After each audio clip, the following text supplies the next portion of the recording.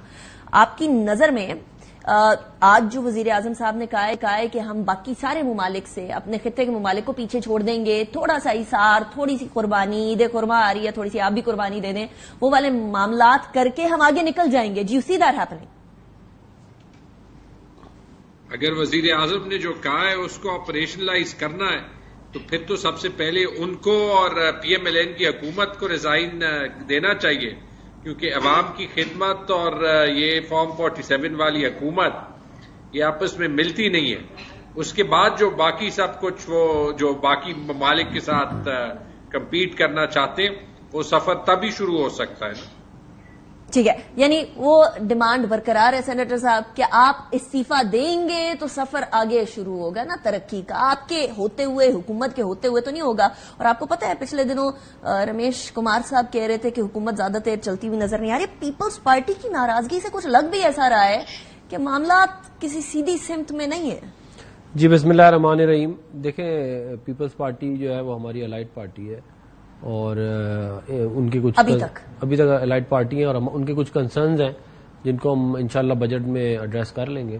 تو مجھے یقین ہے کہ پیپلز پارٹی کہیں نہیں جا رہی. یوسف رضا گیلانی صاحب نے کہا تھا کہ صرف بجٹ کا مسئلہ نہیں ہے, ہمیں پنجاب میں اسپیس چاہیے. مریم نواز صاحبہ کا پولیٹیکل کریئر سٹیک پر ہے. ویسی صورتحال میں پیپلز پارٹی کو اگر اسپیس دے دی تو پھر کدھر جائے گا پولیٹیکل کریئر؟ نہیں, وہ اسپیس دینے میں ہمیں کوئی نہیں. وہ ایک سیٹ کی اسپیس ہمیں پنجاب میں دے دیں, ایک سیٹ کی اسپیس ہمیں ادھر سندھ میں لے لیں, جو بھی کرنا ہے اس میں تو کوئی مسئلہ نہیں ہے وہ. لیکن ظاہر یہ نہیں ہو سکتا کہ ون وے ٹریفک ہو, دونوں طرف ہونا چاہیے نا. وہاں پہ معاملات بہت مختلف ہیں, پنجاب میں بہت مختلف ہیں. دل پہ ہاتھ رکھ کے سینیٹر صاحب بتائیں 100 دن کی کارکردگی سے خوش ہیں؟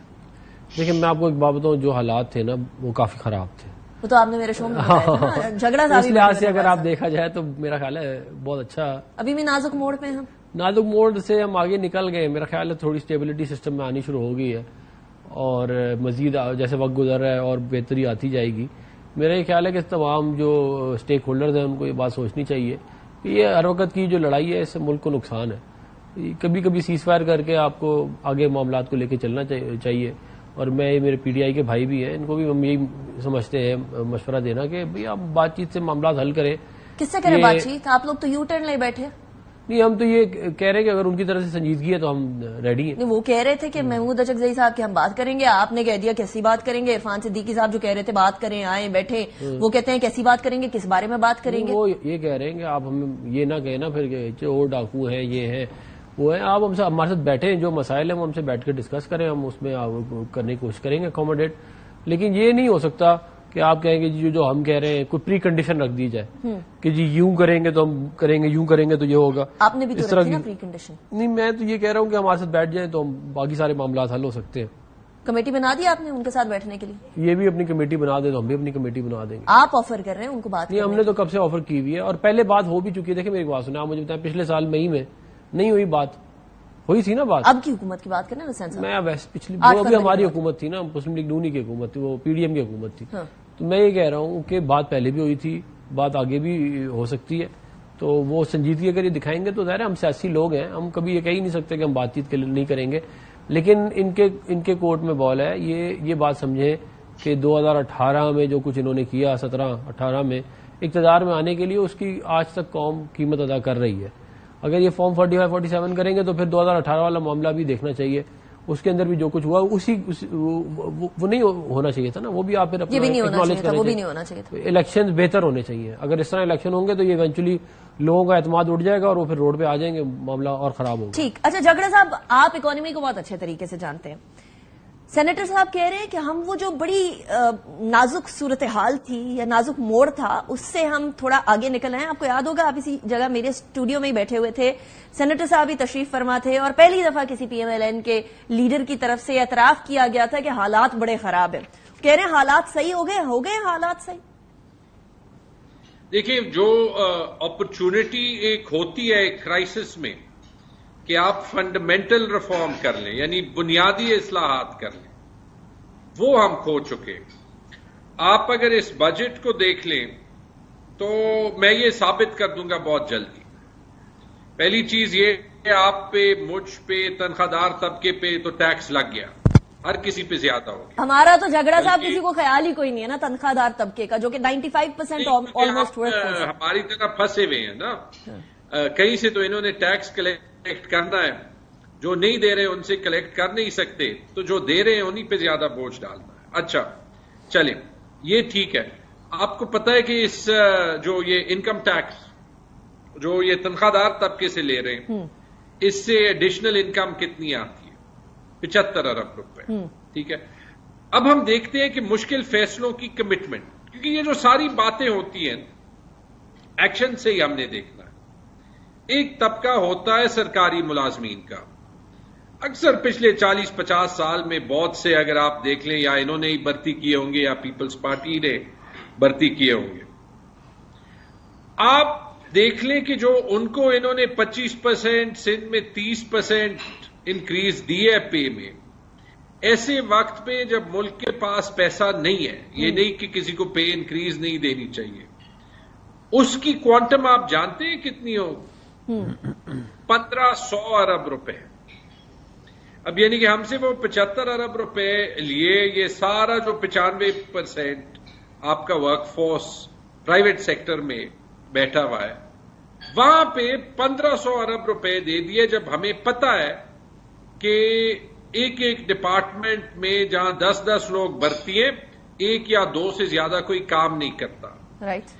5-5-6 ڈپارٹمنٹس کو 3 مہینوں کے آنریریم دے دیے، جب 10-15 لوگ زیادہ بجٹ نہیں بناتے۔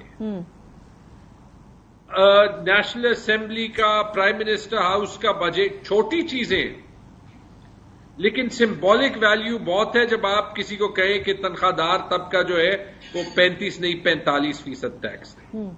ایک آپ یہاں سے دیکھ لیں لیک آف کمٹمنٹ۔ اچھا دیکھیں، وفاق میں ہمیشہ 2 باتوں پہ تنقید ہوتی ہے کہ ملک بہتر ہوگا جب صوبے جو ہے وہ اپنا حصہ ڈالیں۔ 2 جگہوں پہ صوبے نے ٹیکس کلیکشن بہتر کرنی ہے اکارڈنگ ٹو اسلام آباد۔ ایک ہے پراپرٹی ٹیکس، دوسرا جو ہے وہ ہے ایگریکلچر انکم ٹیکس۔ پنجاب کا بجٹ اٹھا لیں، وہاں تو صرف گرین ٹریکٹر، گرین ہری کارڈ، گرین یہ پیلا ٹیکسی، یہ وہ یہی چیزیں ہیں، پیلے سولر پینل۔ کہاں پہ وہ آپ کو جو ہے وہ ایکسپینڈیچر کنٹرول نظر آ رہا ہے؟ کہاں پہ پنجاب کی حکومت میں ریفارم نظر آ رہا ہے؟ That's the only budget with surplus. Very interestingly, وفاق کا بجٹ بھی، وفاق کا بجٹ اس ٹائم پر جو ہے وہ نیگیٹو میں جا رہا ہے اور ادھر جو ہے وہ سرپلس پہ جا رہا ہے۔ لیکن یہ بات بالکل، میں جھگڑا صاحب آپ کی طرف واپس آ رہی ہوں، آپ نے بڑے ویلڈ پوائنٹس ریز کیے ہیں، یہ بات بالکل درست ہے کہ آپ کو IMF نے کہا تھا کہ تقریباً 1200 ارب کے قریب آپ نے جو ہے وہ بچت کرنی ہے، آپ ادھر 1500 ارب کے قریب دے رہے ہیں سرکاری ملازمین کو، اور صرف سرکاری ملازمین کی تنخواہیں بڑھا دینے کے ساتھ ساتھ پینشن، جو کہ ایک ایسا کنواں ہے جس کے اندر آپ ڈالتے رہیں گے پیسے تب تک یو آر ناٹ ریفارمنگ۔ کام تو آپ وہی کر رہے ہیں اور وعدے آپ نئے کر رہے ہیں سینیٹر صاحب کہ ہم لوگ تبدیلی لے آئیں گے، ہم لوگ کو بہت بڑی ریفارمز لے کر آئیں گے، یہ بجٹ ذرا آپ مشکل سے گزار لیں، قربانی دے دیں۔ عوام تو بیچاری ویسے ہی قربانی دے رہی ہے نا، آپ قربانی دے دیں، اس کے بعد معاملات ٹھیک ہو جائیں گے۔ میں پہلے تو یہ بات کلیئر کر دوں کہ 1500 ارب روپے نہیں ہو سکتا۔ اس کی وجہ یہ ہے کہ ٹوٹل وفاقی گورنمنٹ کو رن کرنے کا بجٹ 839 بلین ہے، اسی کے اندر پھر سیلریز اور باقی ساری چیزیں بھی ہیں نا، تو 1500 ارب روپے تو ظاہر نہیں ہو سکتا۔ جھگڑا صاحب کیلکولیشن ایکسپلین کریں گے، لیکن آپ جواب دیں۔ میں دوسرا، پنجاب کی بجٹ کی انہوں نے بات کی، تو کیا یہ اچھا ہوتا کہ آپ بھی پختونخوا میں ٹریکٹرز دیتے، آپ سولر پینل دیتے؟ 1000 ارب روپے اس سال پنجاب حکومت اپنے ریونیوز خود کلیکٹ کرے گی، 1000 ارب روپے کرے گی، ابھی ہوئے نہیں، 850 کر لیں، پچھلے سال 850 کیے، اس سال 1000 کا ٹارگٹ ہے۔ آپ پختونخوا میں دیکھیں کتنے کلیکٹ کرتے ہیں، 100 ارب بھی نہیں کلیکٹ کرتے یہ لوگ، ٹھیک ہے؟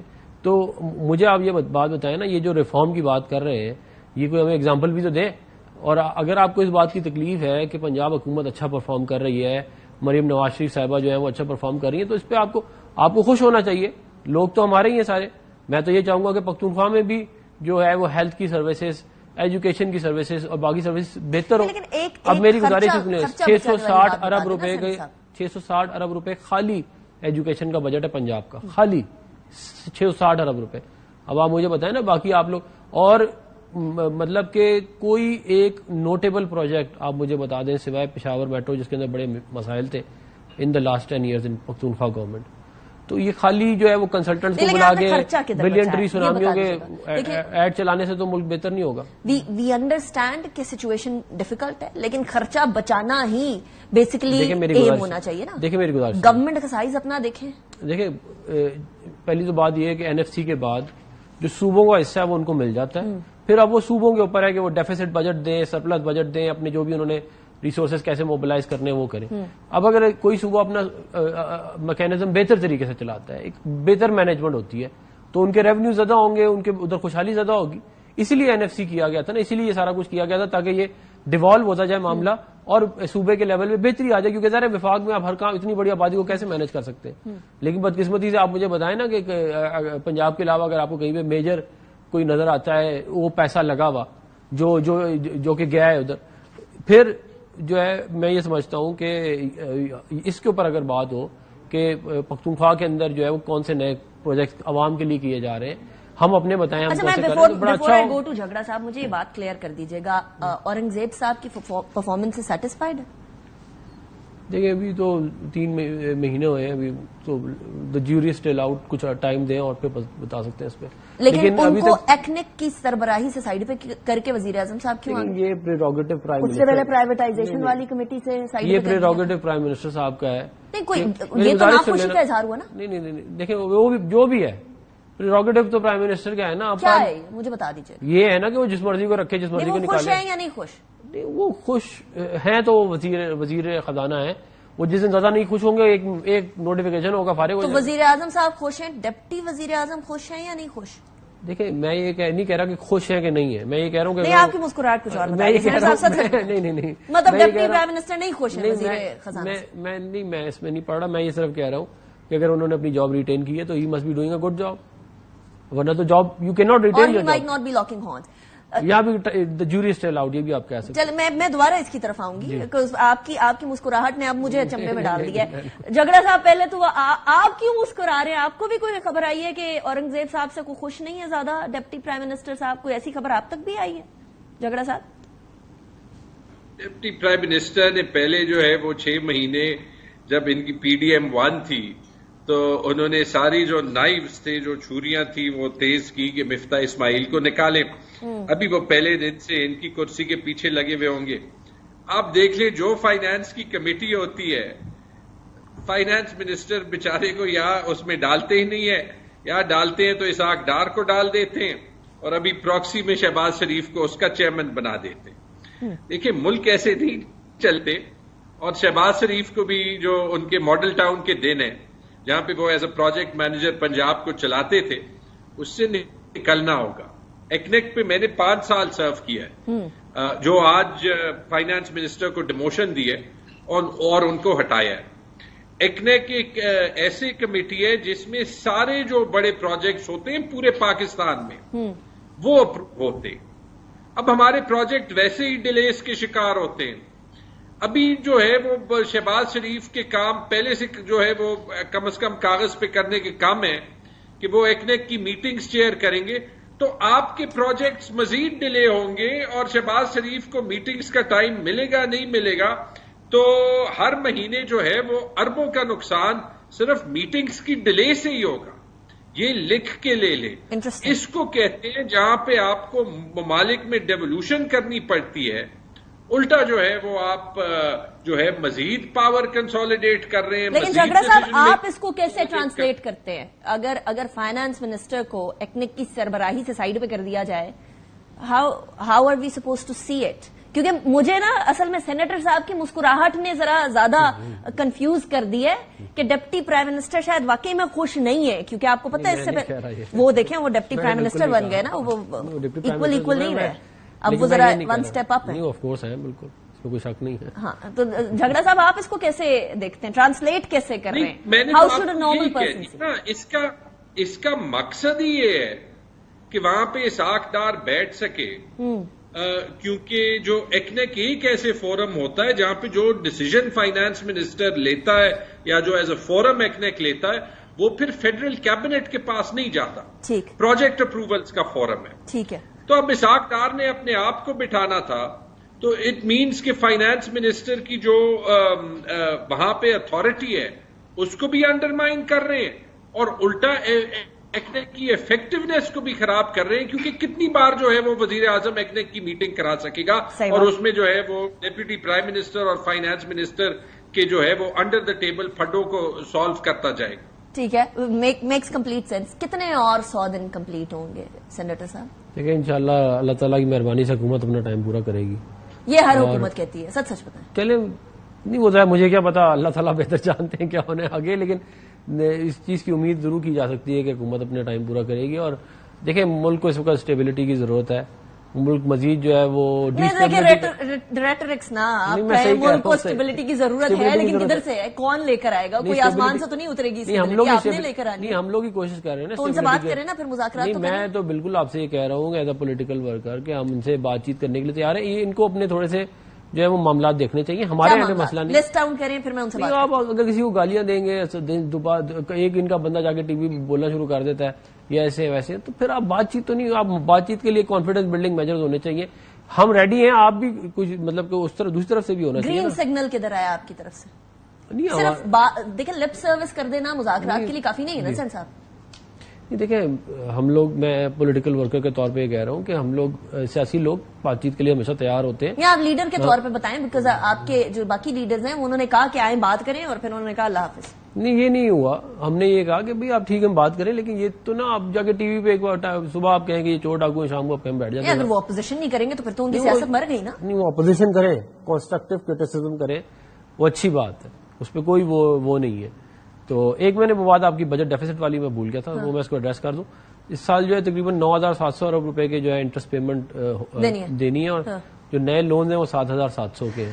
تو اگر آپ دیکھیں تو 2,000 ارب روپے جو ہے وہ مطلب کوئی اچھی بات نہیں ہے، لیکن یہ ایونچولی یہ گیپ بڑھتا جائے گا کہ آپ کے جو آپ نیو لونز لے رہے ہیں وہ کم ہونا شروع ہو جائیں گے اور آپ کی انٹرسٹ پیمنٹس بھی نیچے آنی شروع ہو جائیں گے، اور اس کی وجہ سے مہنگائی پھر مزید نیچے آئے گی. ڈیفیسٹ جب نیچے آتا ہے تو اس کا امپیکٹ پوری اکانومی پہ اچھا پڑتا ہے، لیکن اس سال شاید نہ ہو سکے. اس سے اگلے سال اور بہتر ہوگا، اس سے اور بہتر. تو ایونچولی جیسے امید ہے نہیں، ہم تو 2016 میں نکال لیا تھا ملک کو آئی ایم ایف کے چنگل سے. انہوں نے ڈال دیا نا پی ٹی آئی والوں نے آپ کے مطابق. 3 سال 4 سال پاکستان آئی ایم ایف سے باہر. اچھا چلے جھگڑا صاحب ایک تو رسپونڈ کر دیجیے گا، دوسرا مذاکرات پہ ذرا بتا دیں کہ مذاکرات اب کس سے ہوں گے، کیوں ہوں گے، کب ہوں گے، اور جو اگر مذاکرات پی ٹی آئی کے بغیر ان جماعتوں سے اچکزئی صاحب کریں گے تو اس کی ایفیکیسی کیا رہے گی؟ نہیں، جب ان کو گرین لائٹ مل جائے گی اور جب ان کو اتھارٹی لیٹر بھی مل جائے گا تو مذاکرات ہو جائیں گے. میرے خیال میں عفنان صاحب کے ساتھ بہت سے شوز پہ جو ہے وہ بیٹھا ہوں. مجھے بھی لگتا ہے کہ عفنان صاحب چونکہ خود اس سسٹم سے مار کھا چکے ہیں تو جی ان کا کرتا ہے کہ باقی چیزیں اسٹیبلائز ہوں، اس میں کوئی شک نہیں. اینڈ ہی وانٹس ٹو سے دا رائٹ تھنگ. لیکن P M L N is caught. It's caught in the cheating that has brought it into government. جس دھاندلی سے یا جس چوری سے وہ حکومت میں آئے ہیں، ابھی ان کے سارے ایکشنز اسی کا شکار ہیں اور یہ ان کے ہاتھ میں نہیں ہے. تو وہ اگر کلیئر ہو جائیں گے وہ پھر مذاکرات ہوں گے. مطلب جی جھگڑا صاحب very quickly wrap up. Conditions نہیں ہے نا، کیونکہ آپ دیکھتے ہیں کہ جب بھی مذاکرات کی کوشش ہوتی ہے وہ سم ہاؤ فیل ہو جاتی ہے. جو انہوں نے کہا جو ماحول بننا چاہیے، آئی ایگری. اور دیکھیں باتیں صاف دونوں طرف سے ہوتی ہیں، لیکن ماحول ہمیشہ حکومت کی طرف سے بنتا ہے. چلے ابھی ہم نہ ہی سمجھے. جھگڑا صاحب thank you very much. Senator صاحب بہت شکریہ. ابھی ہم نہ ہی اس لیے سمجھے کیونکہ ایک دوسرے کے اوپر ڈالی جا رہی ہے کہ پہلے وہ پہل کریں، پہلے وہ. تو پہلے کے چکر میں یہاں فی الحال یہی صورتحال رہے گی. بریک کی طرف جائیں گے، اس کے بعد ذرا اکانومی کی بات بھی کرنی ہے اور کرکٹ کی بات بھی کرنی ہے. دونوں ہی ڈاؤن فال کا شکار ہے. کیوں؟ بریک کے بعد. Welcome back after break. ناظرین، کرکٹ میں پاکستان ٹیم نے ہمیں بہت مایوس کرایا. ہماری فل ٹائم کرکٹ ٹیم ہے، وہ یو ایس اے کی پارٹ ٹائم کرکٹ ٹیم جو کہ کرکٹ کے دوران بھی اپنی جابز میں مگن تھے، ان سے ہار گئی. اور پھر ہارنے کے بعد ایک کے بعد دوسری ہار، اور اب واپسی کا ان کا وقت ہوا چاہتا ہے. اور واپسی کے وقت سے پہلے سوالات اٹھنے لگ گئے ہیں کہ کرکٹرز کو اچھی خاصی تنخواہ مل رہی ہوتی ہے. کیٹیگری اے کے کرکٹر کو پاکستان کے اندر سے پی سی بی کے مطابق 45 لاکھ، جبکہ بی کیٹیگری کے جو کرکٹرز ہوتے ہیں ان کو 30 لاکھ روپے ماہانہ تنخواہ ملتی ہے. پاکستان کرکٹ ٹیم کی حالیہ جو کانٹریکٹس ہیں ان کے مطابق کیٹیگری اے کے جو کھلاڑی ہیں وہ ماہانہ تنخواہ میں سے 202%، جبکہ کیٹیگری بی کے کرکٹرز کے لیے 144% کا اضافہ بھی کیا گیا تھا. اچھا، کیٹیگری سی کو دیکھ لیجئے اور ڈی کو دیکھ لیجئے. ان کے لیے بھی کیٹیگری سی 135 اور کیٹیگری ڈی میں 127% اضافہ آیا تھا. اچھا، یہاں ہم لوگوں نے دیکھ لی کس طریقے کی ان کی پرفارمنس ہے. دوسری طرف ہم 2024 کی صرف باقی سپورٹس کے اندر کارکردگی دیکھتے ہیں. ہمارے جو لوگ ہیں، اپریل کے اندر شاہزیب رند جو کہ بلوچستان سے تعلق رکھتے ہیں، وہ U S A karate combat league جیتے. ماہنور علی نے جونیئر اوپن چیمپئن شپ اسکواش میں گولڈ میڈل حاصل کیا. اس کے علاوہ مئی میں ہاکی میں ازلان شاہ کپ 2024 میں سلور میڈل حاصل کیا پاکستان کی ٹیم نے. ان کے اندر 3 جون کو نو بٹ اسٹرانگ مین گیمز 2024 کے اندر گولڈ میڈل لے کر آئے. مظہر محسود جو کہ ساؤتھ وزیرستان سے ہیں، وہ 7 جون کو انٹرنیشنل تائیکوانڈو جو ٹرکی میں ہوا اس میں گولڈ میڈل انہوں نے حاصل کیا. حیدر سلطان نے برکس گیمز کے اندر ہیوی لفٹنگ کے اندر گولڈ میڈل 13 جون کو حاصل کیا. اب باقی تمام گیمز کو ملا لیں اور کرکٹ کے بجٹ کو ملا لیں تو شاید اس کا بھی کوئی موازنہ نہیں ہو سکے گا. کامران اکبر صاحب ہمارے ساتھ موجود ہے، جانے مانے کرکٹر ہیں، اور کامران صاحب آپ بھی اتنے ہی مایوس ہوں گے جتنے ہم مایوس ہیں، ہمارے دیکھنے والے مایوس ہیں. یہ کرکٹ کا ڈاؤن فال اس قدر آنا کہ لوگ یہ کہنا شروع کر دیں کہ پاکستان کرکٹ ٹیم کا تو کھیلنے کا دل ہی نہیں ہے. شاید یہاں تک کہنے لگ جائیں لوگ کہ یہ میٹرز اس پوائنٹ پہ آئے کیسے، کیا ہوا کرکٹ ٹیم کے اندر. بہت شکریہ. دیکھیں، آپ اس ورلڈ کپ کو نہ دیکھیں. میرے لیے یہ ورلڈ کپ کوئی نئی چیز نہیں ہے کہ ٹیم پاکستان کی باہر ہو گئی ہے. میرے لیے بڑی پوائنٹ یہ ہے کہ آپ پچھلے 5-6 سال سے جیسے کرکٹ کو لے کے چل رہے تھے اس میں کوئی امپروومنٹ نہیں ہے. یا آپ ایک سیریز ہارتے ہیں، 2 سیریز ہارتے ہیں، تیسری سیریز سے آپ سے پوچھا جاتا ہے، احتساب ہوتا ہے کہ بھائی آئیں ادھر بیٹھیں، جواب دیں. پاکستان کرکٹ بورڈ کے سربراہ جو چیئرمین ہیں وہ پوچھتے ہیں کہ یہ پرفارمنس کیوں ہوئی ہے. آپ کے خلاف ٹیمیں ایک دن پہلے بنتی ہیں، آپ کو سارے میچز ہرا دیتی ہیں. آپ کے ملک میں ٹیمیں آتی ہیں، وہ جیت کے چلی جاتی ہیں، کسی نے پوچھا نہیں ہے. مجھے ایک بات بتائیں، آپ نے ڈومیسٹک کرکٹ کا قتل عام کر دیا، آپ نے ٹیلنٹ کا قتل عام کر دیا اپنی انا میں، اپنے گروپ میں، کہ ان کے علاوہ کوئی لڑکا کھیل نہ سکے. تو یہ تو ایکسیپٹیبل نہیں ہے پاکستان کی کرکٹ. اور اسی لیے آپ اس ورلڈ کپ میں بھی پاکستانی ہم لوگ کی خواہش تھی کہ ہماری ٹیم سپر 8 میں جائے، سیمی فائنل کھیلے، فائنل کھیلے. لیکن جو کرکٹ انالیسس کرنے والے بڑے بڑے جو کرکٹ کو سمجھتے ہیں ان میں سے میں بھی ہوں، مجھے نہیں لگ رہا تھا کہ یہ ہماری ٹیم اچھا پرفارم کرے گی، کیونکہ یہ صرف ان لڑکوں کو لے کے گئے ہیں جو ان کے من پسند لڑکے ہیں، جو ان کے ساتھ رہتے ہیں، اٹھتے ہیں، بیٹھتے ہیں. کن کے ساتھ یہ ٹیم کے ساتھ جنہوں نے ٹیم بنائی ہے، جنہوں نے پچھلے 5-6 سال سے آپ کے سلیکشن کمیٹی کے ذمہ دار ہے اس پرفارمنس کے. آپ کے کوچز سارے جو ہیڈ کوچ رہے ہیں، آپ کے کپتان جو رہے ہیں وہ ذمہ دار ہے کہ پاکستان کی کرکٹ یہاں تک لے کے آئے ہیں. آپ نے وہ کپتان بنائے ہیں جن کی اپروچ نیگیٹو تھی، جن کی اپروچ یہ تھی کہ میں کر لوں، ٹیم باڑ میں جائے، جیتے یا ہارے، میری پرفارمنس. اچھا، I'm sorry I'm cutting you short، لیکن ٹیم کے اندر اگر یہ انڈیویجولسٹک تھاٹ آ جائے پھر تو ٹیم کا ویسے ہی کباڑا ہو گیا. لیکن یہ جو شاہین آفریدی اور بابر اعظم، ان دونوں کی جو آپس کی ٹف تھی، اس کے بارے میں شاید آفریدی صاحب کی بھی ایک سٹیٹمنٹ آئی ہے، آپ اس کو کیسے دیکھتے ہیں؟ کیا یہ بھی ایک ریزن بنی فار پور پرفارمنس؟ دیکھیے، ریزن تو بہت سی چیزیں ہیں، اور شاہین اور بابر کی جو ٹسل ہے یا جو گروپ بازی ہے اس چیز کا میں کیا نام ہے کچھ کہہ نہیں سکتا، مجھے اتنا علم نہیں ہے. لیکن جو میرے سامنے چیزیں ہو رہی ہیں، جو میں دیکھ رہا ہوں، اس چیز کو میں ضرور بتا سکتا ہوں، ڈسکرائب کر سکتا ہوں. میں نے کہا نا، آپ نے اپنی ایگو میں کسی پلیئرز کو آنے نہیں دیا. آپ نے مڈ آرڈر 2018 سے لے کے اب تک آپ نے ہر بندہ کھلا لیا، آپ نے سیٹل نہیں ہونے دیا، نہ کھیلنے دیا، نہ کسی کو آنے دیا. آپ نے اوپنر جس کا حق بنتا تھا جس نے کم بیک کرنا تھا آپ نے اس کو نہیں لیا کیونکہ وہ آپ کے پسند کے نہیں تھے. آپ کے ساتھ آنکھوں سے آنکھیں ملا کے بات کرتے تھے, آپ کے ساتھ اٹھتے بیٹھتے نہیں تھے, اپنی گیم کھیلتے تھے, ٹیم کے لیے کھیلتے تھے, ان کے لیے نہیں, ان کی مرضی سے نہیں کھیلتے تھے. آپ نے 5 اوپنرز کھلا لی ہیں, یہ ان کو اندازہ نہیں ہے. مڈ آرڈر آپ لے کے گئے ہیں, ورلڈ کپ کی تیاری ہے, تو آگے سے آپ 2 سال ہو گئے ہیں, پرفارمنس نہیں ہے, 22 25 میچ کھلا رہے ہیں. پاکستان میں تو ایسا نہیں ہوتا تھا, پہلے بھی یاری دوستی بڑی ہوتی تھی, لیکن ایک میچ چوتھے میچ پہ کہتے تھے تھینک یو, بیٹھیں ڈومیسٹک میں جائیں, دوبارہ کم بیک کریں. یہاں پہ نہ ڈومیسٹک کھیلتے ہیں نہ بھیجتے ہیں ڈومیسٹک میں کرکٹ کھیلنے کے لیے. آتی ہے ڈومیسٹک تو لیگ کرکٹ کھیلنے چلے جاتے ہیں. اس وقت انٹرنیشنل کرکٹ ہو رہی ہوتی ہے تو لیگ کرکٹ چل رہی ہوتی ہے. اس وقت مسئلہ یہ ڈالا ہوتا ہے, بلیک میل یہ کر رہے ہوتے ہیں, ہمیں MOC دیں نہیں تو ہم ریٹائرمنٹ لے لیں گے, یہ کر دیں گے, وہ کر دیں گے. ورلڈ کپ آیا تو آپ کی PSL کی کیٹیگری کا مسئلہ بن گیا, کیونکہ پاکستان کے لیے تھوڑی کھیل رہے ہیں.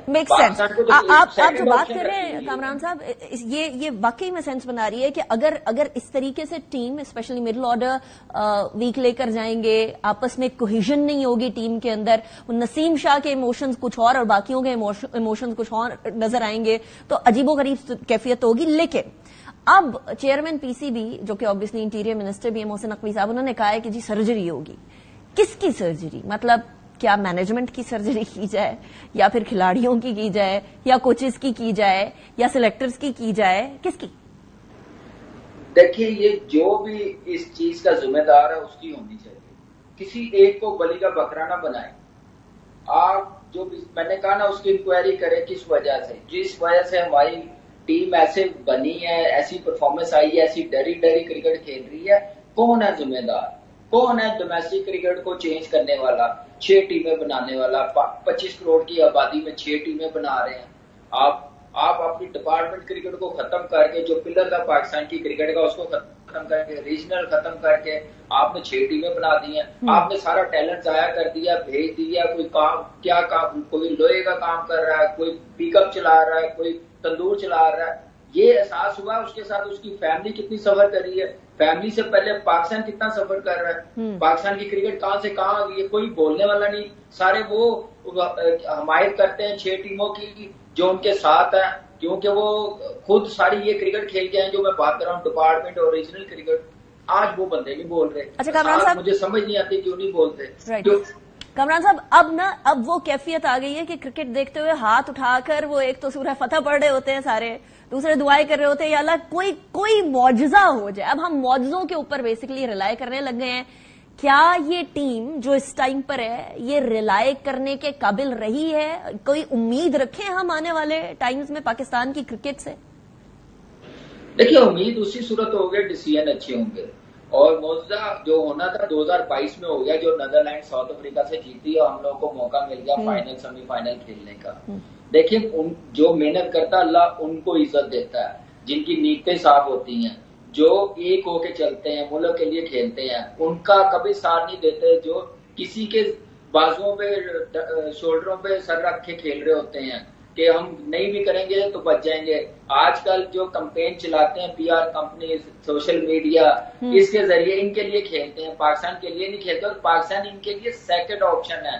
آپ دیکھ لیں کتنی لیگیں ہیں, لیگوں کے لیے پاکستان کی نیشنل ڈیوٹی چھوڑ دی ہے. آپ دیکھیں تو پھر کرکٹ کیسے اوپر جائے گی, مجھے بتائیں. رائٹ, کامران اکمل صاحب تھینک یو ویری مچ. کسی نے کیا خوب کہا کہ وہاں جو ہے فل ٹائم کرکٹ کھیلنے کی بجائے part time cricket team, full time workers وہ جیت رہے ہیں. USA کے ہمارے یہاں پارٹ ٹائم جو ٹیم ہے وہ فل ٹائم ماڈلز بنے ہوئے ہیں. خیر اسی طرح کی صورتحال ہے. ذرا اکانومی کی سچویشن پہ بھی بات کریں گے بریک کے بعد.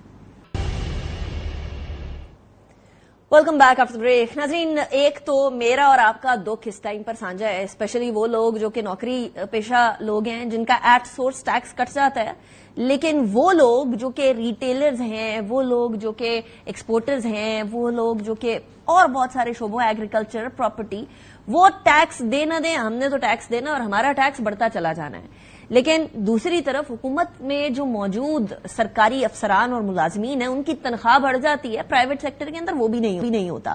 سو اس ٹائم پر ان ناتواں کندھوں کے اوپر, جو سیلری کلاس کے ناتواں کندھے ہیں, اس کے اوپر اس قدر بوجھ ہے کہ شاید ہم سے یہ یہ توقع کی جائے کہ پورا پاکستان چلانا ہم نے ہی ہے, تو جو باقی سیکٹرز ہیں انہوں نے کیا کرنا ہے, ذرا اس حوالے سے بات کرتے ہیں. ہارون شریف صاحب ہمارے ساتھ موجود ہیں. بہت شکریہ ہارون صاحب, آپ نے جوائن کیا. ہارون صاحب, پہلے تو یہ بتائیے کہ یہ ناتواں کندھے سیلریڈ کلاس کے ان کندھوں کے اوپر اور کتنا بوجھ ڈال سکتے ہیں, کیونکہ اسی اس طریقے سے جس طریقے سے اس ٹائم پر سیلری کلاس کو نچوڑا جا رہا ہے, یہ تو مڈل کلاس اور سکویز ہو جائے گی. یہ جو بفر ہوتا ہے مڈل کلاس کا وہ ختم ہو جائے گا پھر. جی بہت شکریہ نیکا, آپ بالکل ٹھیک کہہ رہی ہیں. یہ ایک ریگریسو قدم ہے جہاں آپ نے, کیونکہ آپ کی انکم ڈکلیئرڈ ہے اور اس کے اوپر آپ نے ٹیکس بڑھا دیا ہے, اور ڈکلیئرڈ انکم کو ٹیکس کر کے اپنے آپ جو $3.5 ٹریلین کا ایڈیشنل ٹیکسیشن ہے اس کی طرف ایڈیشن کر رہے ہیں. دوسرا, آپ نے پلیز کرنے کے لیے اپنے کولیشن پارٹنرز کو there was no need to increase public sector development program, اس کو آپ نے 400-500 ارب روپیہ بڑھایا اور اس کو بھی ریکور کرنے کے لیے بوجھ آپ نے اس کلاس پہ شفٹ کر دیا. تو ٹیکسیشن کی ایک تو پالیسی کوئی نہیں ہے, لیکن ایک ہماری پالیسی اس وقت مزید ریگریسو ہے. یہ کوئی پروگریسو انسینٹیوز کریٹ کرنے والی پالیسی نہیں ہے. ایک طبقہ جو آلریڈی انفلیشن سے دبا ہوا ہے, اکانومی 2% پہ گرو 2.38 پہ گرو کی ہے, ان کے پاس اکنامک اپرچونٹیز شرنک ہو رہی ہیں, اور اوپر سے یوٹیلیٹیز کے ایکسپینڈیچرز بڑھ رہے ہیں, بورو وہ کر نہیں سکتے, شرح سود زیادہ ہے. اس کے بعد ہم نے ٹیکس کا برڈن ڈال دیا ہے وداؤٹ سیئنگ, یا تو کہتے کہ ہم نے بھی سیکریفائز کیا ہے آپ بھی کیجئے, پھر تو بات بنتی تھی. ابھی یہ ہے کہ ہم نے سیکریفائز کیا ہے لیکن ہم نے سرکاری ملازمین کی تنخواہ بڑھا دی ہے, اور جو پرکس ہیں کہ ان کو فیول بھی ملتا رہے گا, فکس بجلی بھی ملتی رہے گی, تو ان کو تو ویریشن آف دیز آئٹمز کا فرق نہیں پڑتا ہے. صحیح. اچھا, لیکن ہارون صاحب اس ٹائم پر اکثر اوقات یہ ہوا کرتا ہے کہ حکومت سوچتی ہے کہ ٹھیک ہے ہم ریٹیلرز کے اوپر اپنا جو شکنجہ ہے اس کو ٹائٹ کریں گے. ان دا پاسٹ منتھ اور سو یہ کام ہوا, بٹ ریٹیلیشن آئی, حکومت بیک ٹریک کر گئی. یہ ایک سیلریڈ کلاس والا طبقہ بچتا ہے جو کہ ریٹیلیٹ نہیں کرتا, تو حکومت جو ہے وہ نان سٹاپ ان کے اوپر زور لگائے چلی جاتی ہے. کیا لانگ ٹرم میں یہ پالیسی برقرار رہ سکے گی؟ جی پہلی بات تو یہ پالیسی نہیں ہے, یہ ایک ایڈمنسٹریٹو ایکشن ہے. دیکھیں پالیسی تو ٹیکس کی یہ ہوتی ہے نا کہ آپ نے ٹیکس نیٹ کو نہ صرف ایکسپینڈ کرنا ہے, اس میں آپ نے ریٹیلر کو, ریئل اسٹیٹ والے کو, باقی ایگریکلچر انکم والے کو اس کے اندر لانا ہے. یہ ایک پالیسی ڈائریکشن ہے, لیکن اس میں بھی ٹارگٹ ہوتا ہے کہ آپ نے پہلے سال کتنا کرنا ہے, دوسرے سال, تیسرے سال. اس وقت تو سارے پرورس انسینٹیوز ہیں کہ آپ ڈاکومنٹیشن کی طرف نہ جائیں, کیونکہ ان کو دکھ رہا ہے کہ حکومت بک کو بیلنس کرنا چاہ رہی ہے. حکومت کوئی گروتھ کے ریوائول کے اوپر یا لوگوں کی سروس ڈلیوری یا ہیومن ڈیولپمنٹ کے لیے یہ پیسہ نہیں ریز کر رہی. حکومت اپنا کاروبار چلانے کے لیے جو تنخواہیں دینی ہے, سود پے کرنا ہے, اس کے لیے, اور جو ایم این ایز کے تھرو انہوں نے پی ایس ڈی پی کرنا ہے اس کے لیے پیسہ ریز کر رہی. میرے حساب سے یہ ایک انفیئر کانٹریکٹ ہے جو سسٹین نہیں ہوگا. ابھی بھی جو پیٹرنیج کا ریلیشن شپ ہے, ابھی دیکھیے گا پریشرز آنا شروع ہو گئے ہیں, ابھی لابیز پریشرائز کریں گی, پھر اس کے اندر ایڈجسٹمنٹ شروع ہو جائیں گی. سوال یہ پیدا ہوتا ہے کہ بجٹ کے نمبرز کی پھر سینکٹیٹی کیا ہے اگر آپ ایک ماہ کے اندر ہی تبدیلیاں لانی شروع کر دیتے. اچھا ہارون صاحب, اس ٹائم پر ایک اور بڑی امپورٹنٹ بات وہ یہ ہے کہ پاکستان کی آدھی اکانومی تو تقریباً بلیک اکانومی کے تھرو چلتی ہے, اور وہ اسپیشلی بلوچستان والی سائڈ پر, ویسٹرن سائڈ پر ہم لوگوں کو ذرا زیادہ نظر آتی ہے. ڈسپائٹ آل دی پریکاشنز بینگ ٹیکن, یہ اچھا خاصا ایک ایشو ہے. اس اکانومی کو آپ انسینٹیوائز کیوں نہیں کرتے کہ وہ قومی ادارے کی اکانومی کا حصہ بنے, ادھر سے ٹیکس لے, ساروں کو ٹیکس چھوٹ دے, انڈائریکٹ ٹیکسز کی بجائے ڈائریکٹ ٹیکسز کی طرف آئیں. گورنمنٹ میں کیپیسٹی نہیں ہے یا ول نہیں ہے؟ جی آپ یہ باتیں کر رہی ہیں پالیسی شفٹ کی. یہ جو بجٹ ہے یہ پالیسی شفٹ کی طرف کریں. دیکھیں بجٹ بائی ڈیفینیشن جو ہوتا ہے پبلک پالیسی کی ایک انسٹرومنٹ ہے کہ پالیسی کو فائنانس کیسے کرنا ہے. یہ جو بجٹ پہ اتنی اسپیکولیشن ہوتی ہے اور لابنگ ہوتی ہے وہ اس لیے ہوتی ہے کہ پالیسی کا فقدان بھی ہے اور انکلیئر بھی ہے. پھر وہ بجٹ میں لوگ کھیلتے ہیں, لابیز آ جاتے ہیں نا,